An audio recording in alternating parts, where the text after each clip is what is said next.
GT Holidays, South India's #1 travel brand, presents Galata Plus at the Berlin Film Festival 2024. GT Holidays, South India's #1 travel brand.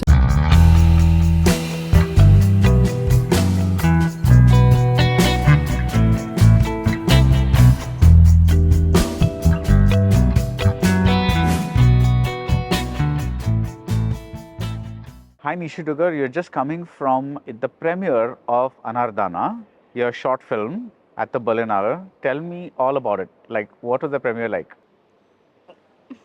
Incredible because my film is at the generation competition, so not only does it have an international jury judging the films, but it also has children judging and also giving the golden bear and the silver bear for the best films they like. So today we had around like almost 70-80 kids who are under 14, and they are such amazing cheerleaders. So I'm coming with so much energy in me right now. I'm so excited. Right, but Yeah. but you know, this film is about a child. At first, there is a lot of innocence in the film. It's just playfulness, and then slowly, something happens. A dark event happens, and she's exposed to, something about adulthood that or growing up that she's probably never experienced before. How did this germ of an idea come about? Was it is it something that you saw in your real life, or is it just something you thought up?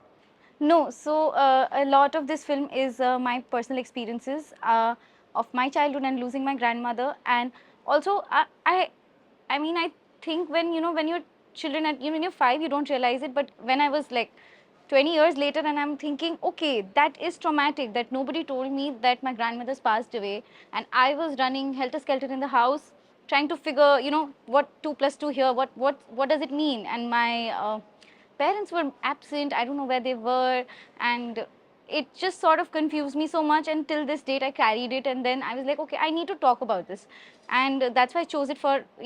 I'm a cinematographer primarily, and this is my debut shot. So I was like, this I want to say. This is so close to home, and it's so personal. So I chose this story because it took me 3 years to make. This? Yes, it took Okay. me 3 years to make because I was like, earning money as a cinematographer and putting it in the film. So I've written, directed, produced it. I was also spot boy. I cleaned up jhadu pocha of the place. I've also done. So Yeah. yeah, it took time to make, and Yeah. So when you get this idea that you have this experience, right? How do see, we speak a lot about the screenplays for feature films, but a short film, how do you know, like, this is where I want to begin, this is where I want to end, this is what I want to contain in this film? That is not an easy decision, right? It's no, like, it's not. Also because it's so there's no grants and there's no funding for short films, and there's not enough platforms also which will take short films. Whatever short films mostly come out are self-funded, and they are mostly in the festivals, and then they disappear. It's unfortunate, but with the screenplay, what I knew was that I only have limited amount of money to make a limited amount of scenes. So I have to be absolutely precise with what I shoot and how I shoot. So we maintain like a shoot ratio of 1:5. Like we, not like every shot has only 5 takes, sometimes even 1 take. So I was very precise with my pre-production because I was producing this, and I made sure I did like 10 drafts of even writing the short film, that not one. In short film, you don't have the space to explore much. Like if I could have explored more characters, probably in a feature. In short, you just have to stick to one thing. That took time to understand, and also my editor Pavan, he really pulled things together in the edit also. Yeah. no, I think that's the strength of the film, right? Because there's this girl, there's her older sister, there is the younger brother, and there is this person who takes care of them. That's initially, at least, that's like the little part of the thing. I think that the fact that little cozy world is disturbed is what gives the film its strength. So in a way, and so now that you talk about, you can take only five, like 1:5 Yeah. ratio. How do you get performances from child actors, because they're so unpredictable? Did you rehearse with them earlier? Did you, because the thing is, over rehearsing can also produce Yeah. a bad effect on the performance, because they might start to mimic you. Yeah. And the girl was spectacular. How do you achieve that with a 1:5 shot ratio? One second, I will just clarify that who actors in terms of actors, only the main lead actor Guddal, she's the only one who professionally acts, but she's 5. Like I mean, she's very young, and the rest of the people are non-actors. My parents are in the film, My insurance agent has acted in the film. On a Wednesday afternoon, I called my insurance agent, please come, I need extras in the background. So I've made this film with a lot of, non-actors, and with children specifically. They don't know that the film is about death. Like the main character, she had lost her grandmom a year back to COVID. So her parents were like, if your film is about death, you can't tell it to her, because then we don't want her to go through that. So she doesn't know what the film is about. I had to Your protagonist Yes. your No. 5-year-old or whatever No, protagonist, she she does not doesn't know. know that. She doesn't know the script. She doesn't know that the film is about death and her grandmother dying, because we've never seen the body, and that was a very conscious choice. Not as just a filmmaker, but as children. Like, those children are so sensitive, that I made sure that they are protected in some way on set. That Right. But they don't know. in your draft, did you have a shot of the body? No. No. No. Okay. I also thought it's a very obvious picture to put. Like, I think it's too obvious to put a dead body's picture. Like, I mean, let audience imagine it. Right. And I like that scene with the grandmother and the daughter and the granddaughter, like where she gives the Anaar Daana to thing. That's a very nice. And she asks, "What is death?" And Yeah. what does it mean that they're saying this? And then you just have a silent moment there. Yeah. That's really beautiful. So, but were you able to control the reactions of the child actors did you find yourself a good She director? hated Anaar Daana. Can you imagine? After every shot, she would spit on my hand. Like, she'd like shot cut, like on my hand. Like, she used to hate it so much. But you know, if you treat children like adults, like if you talk to them like adults, they're so smart and they're so observant. And I was very lucky to find these bunch of kids. I found them through my mom's and Masi's WhatsApp groups, building groups. That's how the casting happened. This is a home production. This is So really it's a home very, very production. indie Yeah, like that. yeah. Now, you studied cinematography at FTI, Pune, and how was it making the transition to direction? Is a cinematographer automatically a kind of a director? Not exactly, because a DP not always has to deal with so much with actors.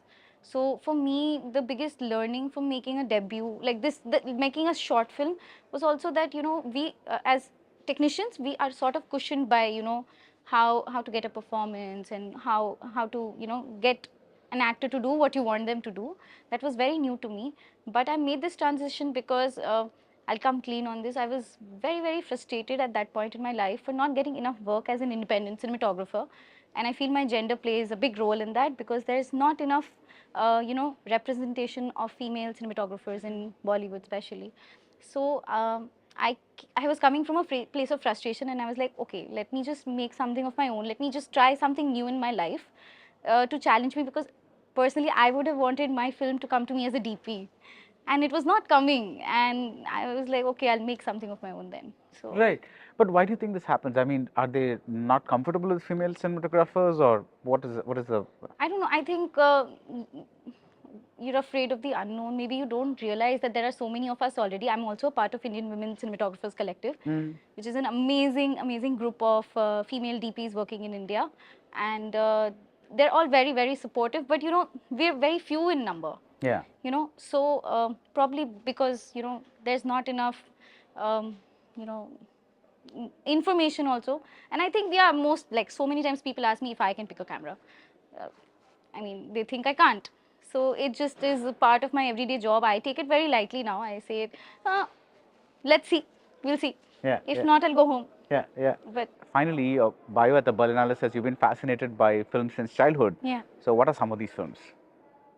I Because I'm grew up always on. curious about like the films that have shaped a creator. So I grew up a lot on animation films. Like, I have seen, and I also studied animation in my undergrad. I didn't pursue it, but I studied a lot of animation, and I used to love watching animated films, all sorts, like even experimental animation, short films, features, Pixar, Disney, all of that. I really used to like watch it again and again, and somehow.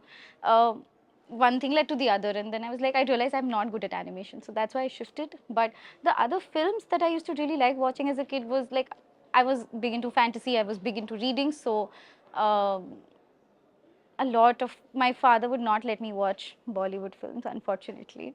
He'd be like, I don't want to corrupt my girls. But I grew up on, unfortunately, a lot of Hollywood films. Hollywood. Yeah, a lot of Hollywood films. Like, my favorite film growing up was School of Rock. I mean, I was 10, so School of Rock I've seen like 30 times. So Richard Linklater. That's a Jack Black film, right? Yes, Yeah, yes. yeah, yeah, So yeah. I used to really like watching those kind of films, like entertaining, but also classics. Like you can watch them again and again. I love films that you can rewatch, and you grow with every watch. Yeah, and I love like rewatching this film because of course it's 20 minutes, so it's a hard rewatch. But the other thing is, I really love the delicate colors in the film, especially the blue, the Yeah. teal that comes through in the film. That kind of right from the time the door opens Yeah. at the beginning to like it follows the kind of a pattern. Yeah. Was that color a conscious choice that No, we worked backwards because the building was like that? yes. Ah. So this building belongs to my. There are 5 generations of dwellers, very like old dwellers in Jaipur, and they're my friends. I grew up with them, and he just showed me his place around casually, and he said, "Not one scratch can come to this place. It belongs like it's been there for so many years in my family." And we worked opposite, like so all the And the colors. place is in? Sorry, the place is in Jaipur. Jaipur. It's in Jori Bazaar. It's in the Ah. heart of Jori Bazaar.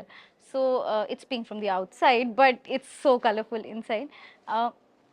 The place we worked backward with the palette. Like most of the props have come from my own grandmother, my friends' grandmothers, and my uh, my own house. But like even choosing yellow for her main outfit was a choice because she's traveling through not only teals but greens and like a lot of whites. So it's a lot of colors, and you can't decide a palette because the place is strong enough.